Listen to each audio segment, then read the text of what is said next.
That's how we end together. Do it again. Her legacy has gone far and wide. G and push it back up, sit up straight. She came up with the Toronto Symphony Orchestra. She was a lead violinist, and she realized there was no kids playing fiddles in the Delta, and she thought that was quite sinful. It's really important, the work she's doing in the Aboriginal community, to keep fiddling alive. Certainly one of a kind, as anybody knows who has met her. She has an energy that is totally captivating. Do you feel anything moving? Yeah. Amazing person and a lot to teach us. Carve from way back there, scoop and pull that bow hair across the streets, and then it'll work.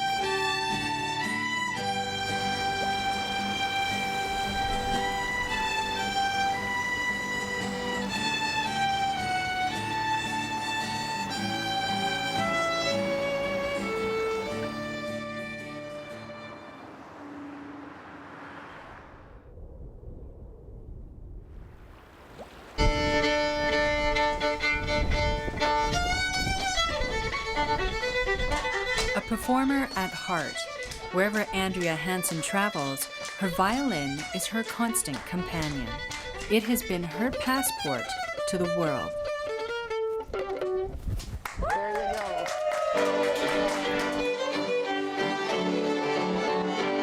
For over 20 years, Andrea has been bringing the gift of music to the children of the North. Through Strings Across the Sky, a foundation she co-founded to bring the art of fiddling back to the Arctic. So far, she's traveled to over 20 remote communities. And with each passing year, more northern towns request her music workshops. Getting it. Almost there. Got it. The success of Strings Across the Sky comes from Andrea's passion to share her love of music, and from her stubbornness, traits she attributes to her Finnish background. She has a special bond with her maternal grandfather in Finland and credits him for her musical talent. He overcame a devastating accident as a young man.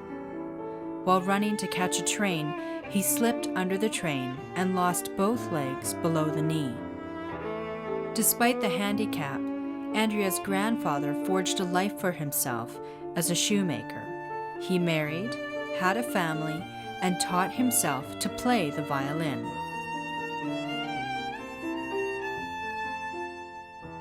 I've written a couple of pieces. One is called the Suutarin Viulu, which is the cobbler's violin. It's my imagination of him sitting at the bench, hammering out with his little hammer, looking at the violin hanging up on the wall, wishing that he could play it, and then when he's playing, he's thinking, no, I gotta get back and make more boots.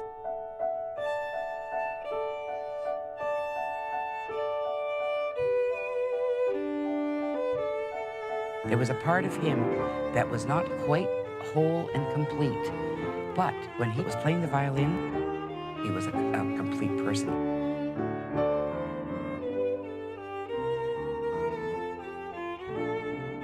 And he's literally running and pulling the strings across the sky. I think that's where the music came from. Way across the sea from the other land of the midnight sun. While Andrea's father was born in Saskatchewan to Finnish parents, her mother immigrated from Finland on her own. My father and Mum married in Regina. Mum came over on the Grips home from Finland in September of 1929. She worked for her uncle, who had a farm near Tantallon in what's now called Newfoundland, and met my dad at a chicken plucking over long, long tables because fellow farmers helped one another out on various events. And apparently my dad chose a seat not too far away from my mom, and he winked at her, and that was it. Andrea's parents settled in Ontario, where she and her older sister were born. Her love affair with the violin began at a very early age. I was 3. I started a few months after my sister. She was 6.5 years old, and being Finnish and stubborn, I kept going for the violin to try and reach it and play, and they kept saying, no, no, no, don't touch. But apparently I was so persistent, and I do not remember any of this. I was too young, but I convinced my mother, and there was a violin teacher that came from Winnipeg on a weekly basis to Kenora. So on one occasion, she asked the teacher, now, can you just give me 5 minutes? So with the questions and answers that Mom got out of me, convinced the teacher that maybe she's not too young. Like her grandfather, it seemed Andrea was also born to play the violin. She had her first public performance, a radio broadcast, at age 4 and debuted at the Toronto Massey Hall when she was 8. Growing up a child prodigy, Andrea lived and breathed the violin. Her childhood hero was the world-famous violinist Fritz Kreisler. It was like Harry Potter to kids today. He was a magician, a magical sort of a grandfather figure. And as a Christmas present, Santa Claus gave us a photograph, autographed to us from Fritz Kreisler. Well, we just knew we had to go and see him in person. So we started saving nickels, dimes, pennies, quarters in a huge tomato juice tin. We emptied the juice, Mommy rinsed it out, Daddy cut a slit in the top. That was our first Fritz Kreisler tin bank. And we kept saving and saving and saving. And one day we heard that Fritz Kreisler is coming to Toronto. He played at Maple Leaf Gardens, and he played with the Toronto Symphony Orchestra. And we didn't know that as a surprise, we were being taken at intermission backstage to meet Fritz Kreisler. He gave us grandfatherly advice, maestro advice. Don't ever get discouraged. When you feel so down, nothing is going right, pick up your violin, practice, get better, and play, and everything else will get better.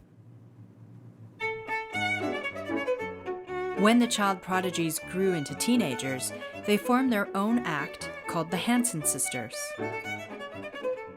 Playing in concert halls, on radio and television, the highlights from their career included entertaining Canadian troops and appearances on the Guy Lombardo Show at the Desert Inn in Las Vegas. I was 18. I can't believe it. Green and wet behind the ears, 2 little girls from Canada, playing on the Vegas show circuit.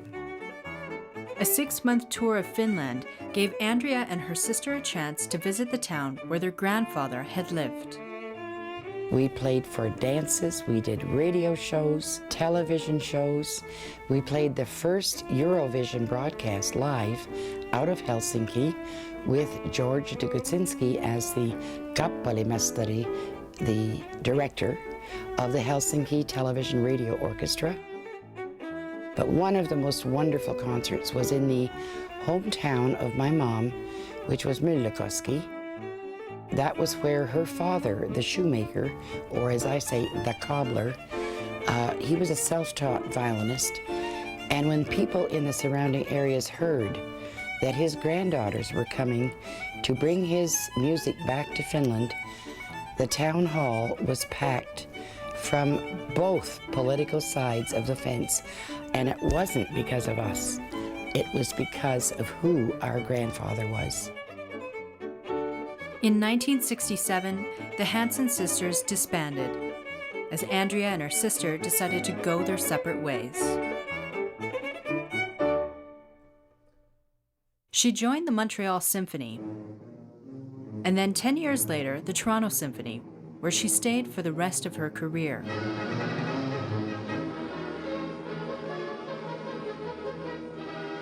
In 1987, the Toronto Symphony Orchestra toured the Canadian Arctic. They were the first full orchestra to cross the Arctic Circle. Andrea was not expecting the reaction they received.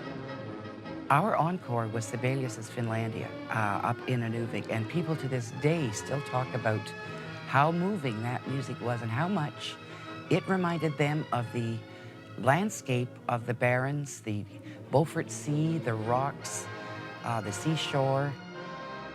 It was just like Sibelius had written it about the north of Canada.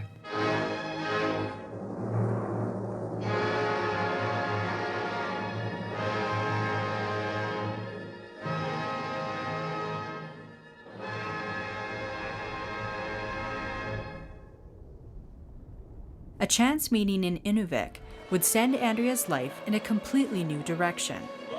I was very, very lucky. I wasn't staying in a hotel. I was billeted at the home of someone who shares the last name that I have. His name is Frank Hansen, and Frank learned the fiddle from his father. He learned to play by ear, and he played the guitar. At Frank's kitchen table, he lamented that fiddling was dying out up in the Arctic, and I said, why? Well, the old fiddle players, they're dying off, and there's no young ones coming up because none of the old ones know how to teach, and there aren't the opportunities for the young people to sit at the foot of a fiddler and learn to play like I did. And I said, so, let's do something. Andrea and Frank formed Strings Across the Sky in 1987 to revive the fiddling tradition in the North. With a few donated violins in hand, Andrea began traveling the North to teach. Her challenge was to find a way to teach the kids in the few days she had with them in the workshops. Not my arm. The former child prodigy would now have to transform herself. See how tiny? You're going to use teeny tiny bow in the middle. A little in the middle for the fiddle is enough. And the fingers are going to move the bow, not the arm. So you're going to go to the middle. You're on the A string.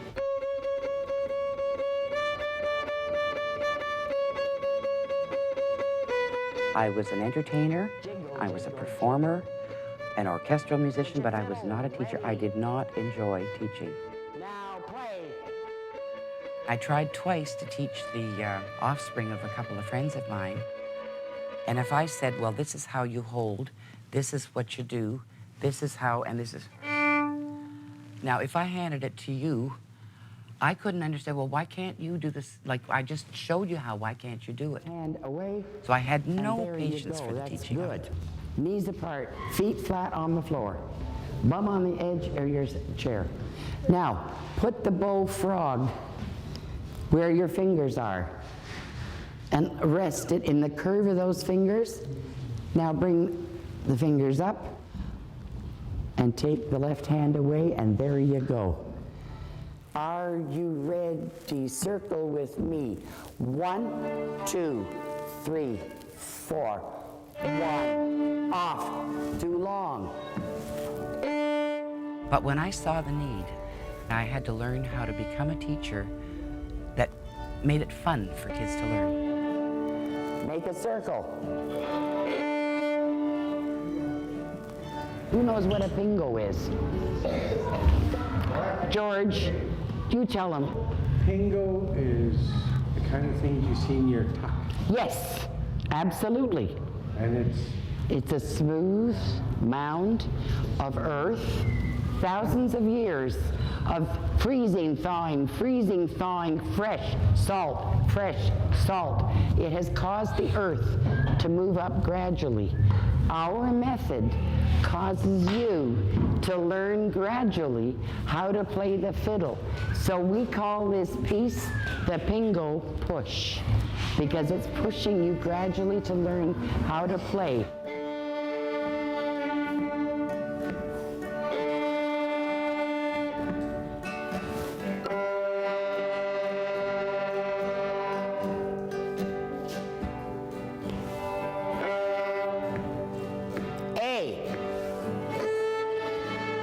Over time, Andrea developed a unique program tailored for the children of the North.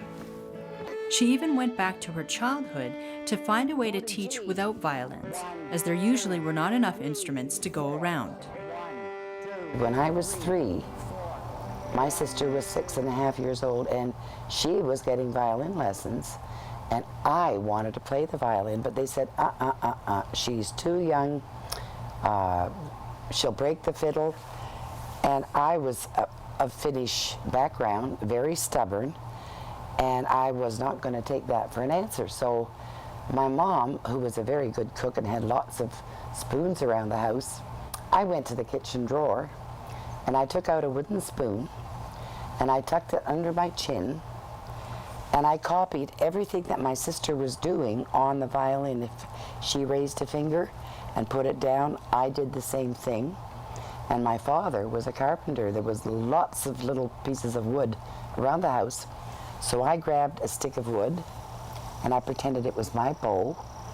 And every time she did this with the bow on the violin, I did that on the wooden spoon. And when she made sounds on the violin, I sang. Hum, none, 1, 2, 1, 9, 1, 2, 3, 2, 1, 9. Do it on the lines, not the numbers. And we mark where the first finger goes, where finger number 2 goes, and then number 3 sits beside it. We've drawn a pathway on the handle of the spoon where the bow goes. And of course the bowl of the spoon becomes the chin rest of the violin. This method was invented partly due to the fact that they wouldn't let me play a real violin when I was only 3 years old. 1, take it off. Go home to D with 9 and a 1 and a 9 and a 1. Stop. Go to G with a 9 and a 1. She has an energy that is totally captivating and really a demanding way of teaching that really demands that the kids play to perfection. Fiddles up, up, fiddle. Many of these children have never had that demand, and when they are faced with that, they usually rise to the occasion and perform beautifully. Look out.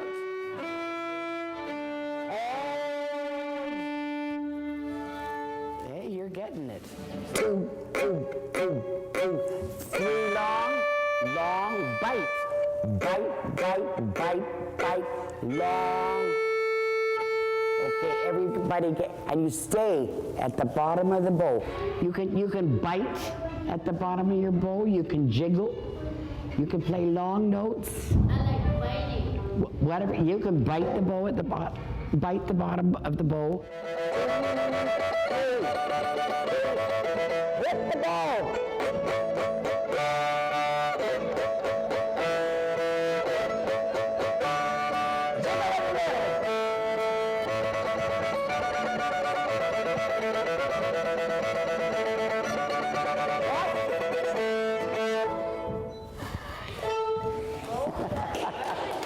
I've been helping Andrea Hansen with Strings Across the Sky with her programs. And I found them very interesting and very different from other programs that I participated in.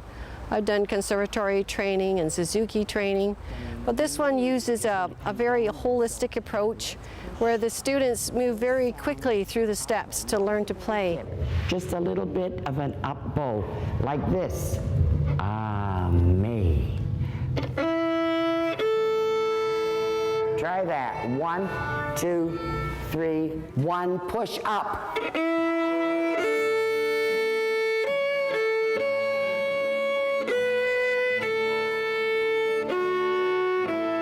They also play pieces that they really love, and actually a lot of them they've chosen themselves.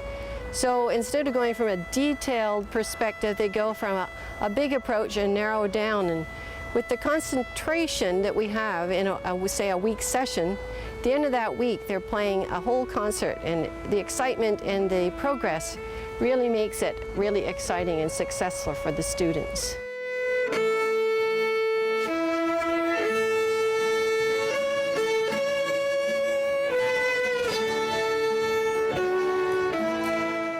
After only a few days of working with the children, these new musicians give a concert for their community. They're totally proud of themselves. Their self-respect increases, their attention is focused.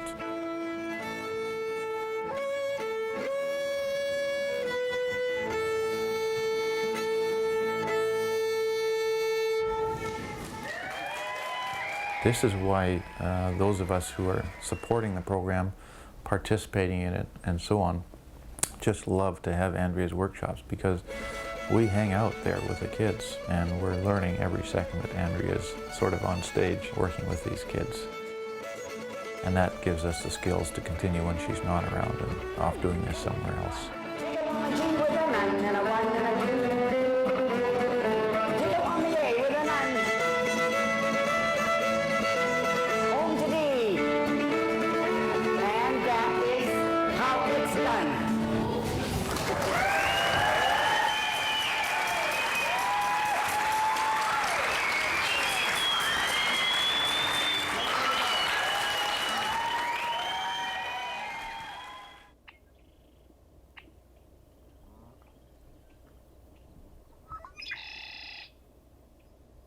Back home in southern Ontario, Andrea takes some time off before preparing for her next trip.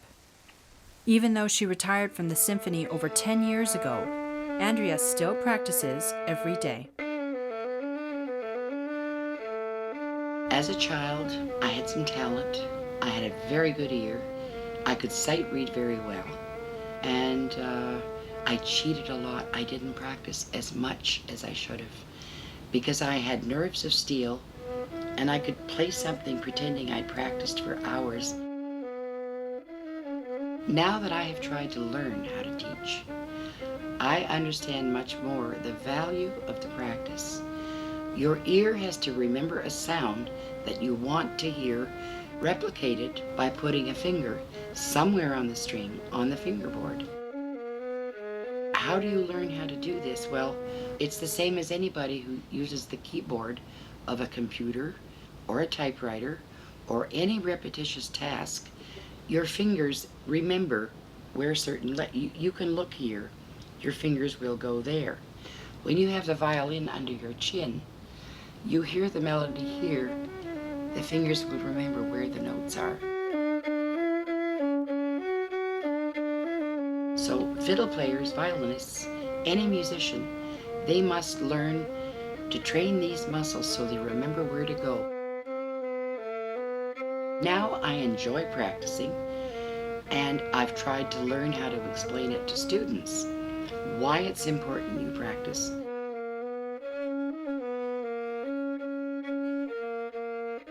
Andrea has gathered donated violins and guitars for her next trip north. With each community visit, Strings Across the Sky tries to leave behind some violins and guitars, as any instrument is valuable in such isolated communities. In middle.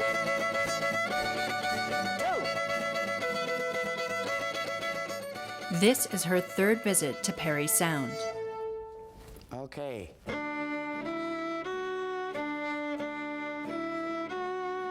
Many of her students have taken her previous workshops and are now advanced fiddle players. It's communities like this that bring her hope for the future of fiddle music in the North. Stop. Use less bow and go about here. One of Andrea's rising stars is 15-year-old Charlie Wabineau. No. Those notes should be together like this. A student Andrea first taught a few years ago. Okay, and we'll keep going over and over this first measure.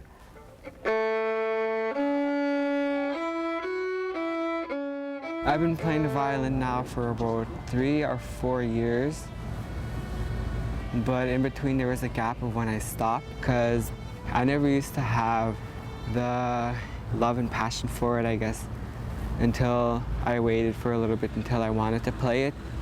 So since then I've been playing it every day, hours and hours every day, practicing songs and stuff like that. And that's what I want to do the rest of my life, is do what Andrea is doing. Travel around the world with it, do square dances up north, and play the violin in lots of places and do lots of things with it. And I hope that my kids one day will pick it up too.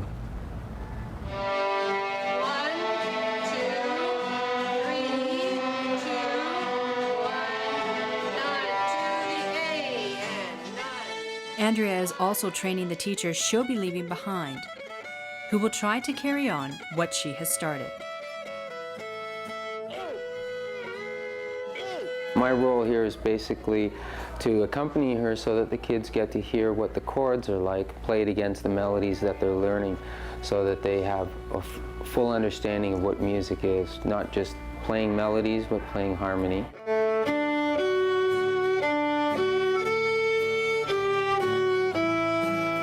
And then Andrea and I started talking, and we thought, oh, why don't we do some guitar lessons? And we got a donation of some guitar instruments, which we've now brought into the program, and we're slowly phasing in guitar lessons so kids can come and they can do fiddle and they can do guitar, or they can do guitar instead of fiddle if they like.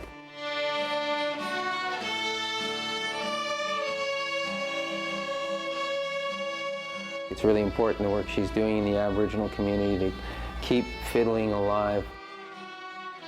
I have relatives who work and live up north, and they'd like to see their culture continued. Good. Hey, that's perfect. Okay, let's do that again. Lock that in your brain. Andrea's workshops are intensive for students and teachers alike, because in just a few short days, the kids will have to perform for the community. It's a chance to show off their new skills, and for the teacher to become the performer once again.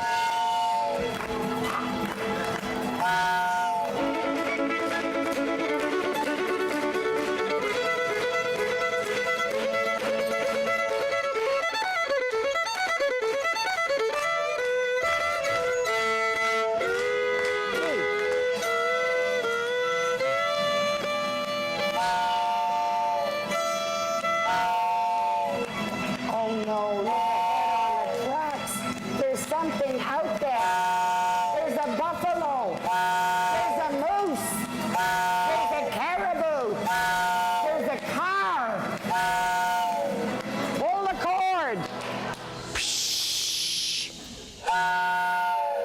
Get some oxygen. Hit the brakes. One last time.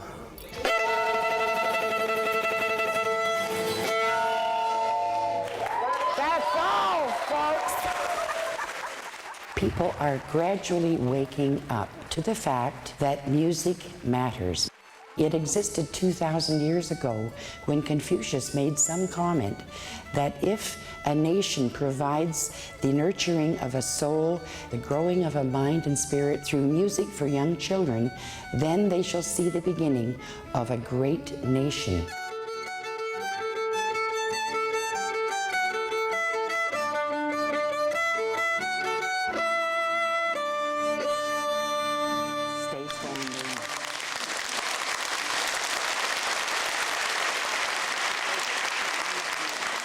I remember first meeting Charlie up in Sulakaut, but I'd forgotten how little he was.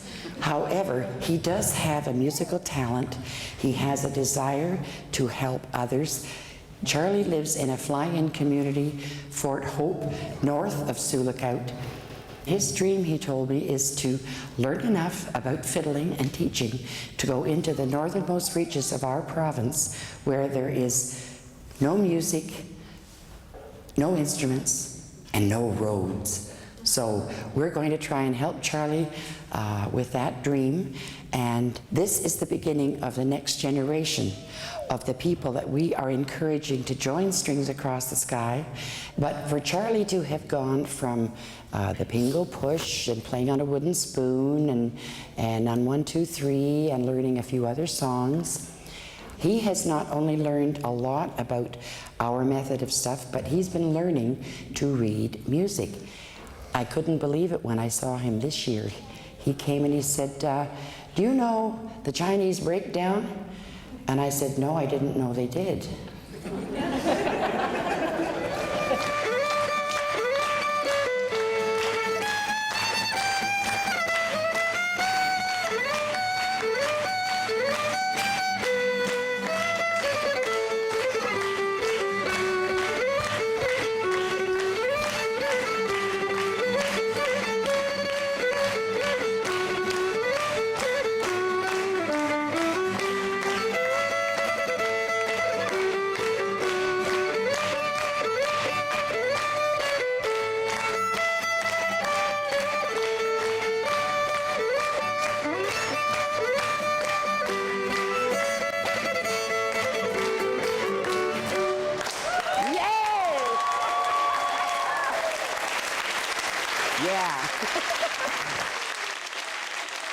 Wow, that broke down the premise that, you know, it takes a long time to learn how to play the fiddle. It doesn't. It takes a little bit of a love of the instrument, a bit of talent, and a lot of hard work. And Charlie has done exactly that. When Andrea and Frank first created Strings Across the Sky, it was to keep the fiddling tradition alive in the Arctic. But over the years, she has seen some unexpected results. It's become a learning tool that in learning to focus one thing with the left hand, another with the right hand, it has sharpened up the learning curve for a lot of students in other subjects in schools.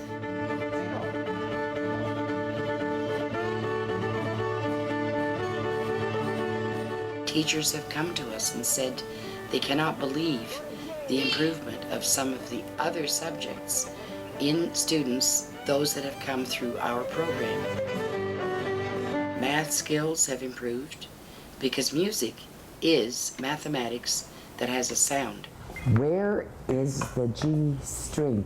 Way over there. 1, 2, 3 on 1. 1, 2, 3, 4. Reading skills have improved. Problems of logic have improved in many, many students. Sit up. That's better. 1, 2, feet. We're going to touch the teeth all together with feet. 1, off. 1, off in a circle. Off in a circle. Go to the G. Off in a circle. Off in a circle. Find the A.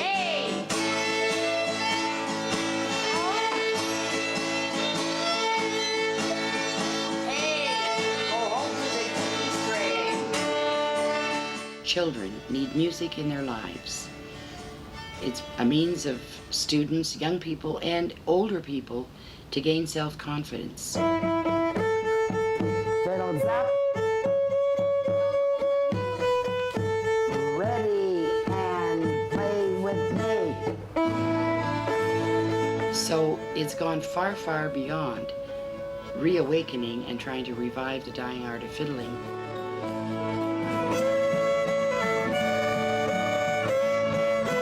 Middle of the bow, jiggle. Andrea now has great hope for the future. 10 or so years ago, I started thinking, what is going to happen to this program when I am no longer here?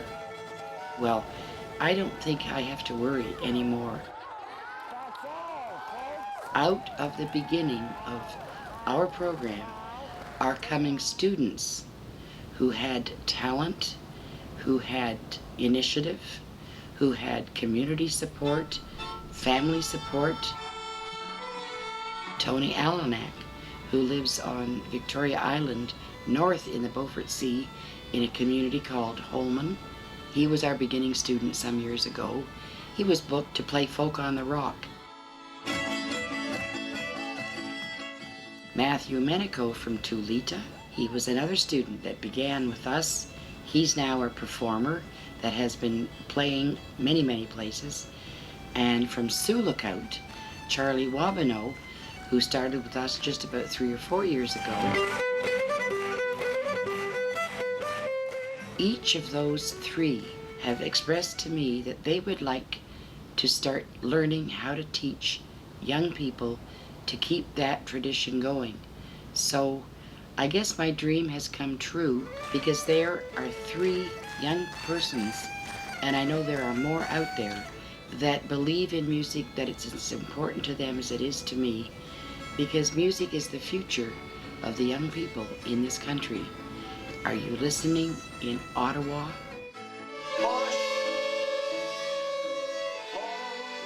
It's an ongoing learning thing, and I'm loving it. I guess more like what my grandfather would have done, because his life was music. He had music in his soul, and I think he would love it to know that his music came across through me to the children of the Arctic. I owe it all to the cobbler, the violin, and the kids in the north.